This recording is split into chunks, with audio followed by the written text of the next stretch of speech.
আজকে আমরা রান্না করব তেঁতুলের টক। দিয়ে দিলাম কতগুলো তেঁতুল।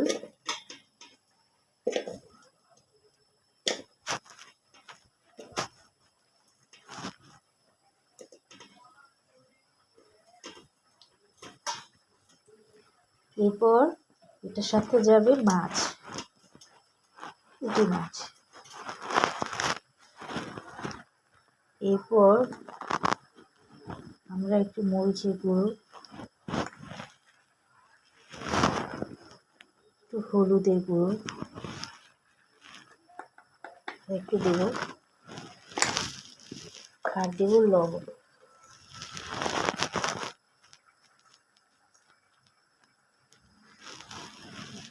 লবণটা পরিমাণ মতো।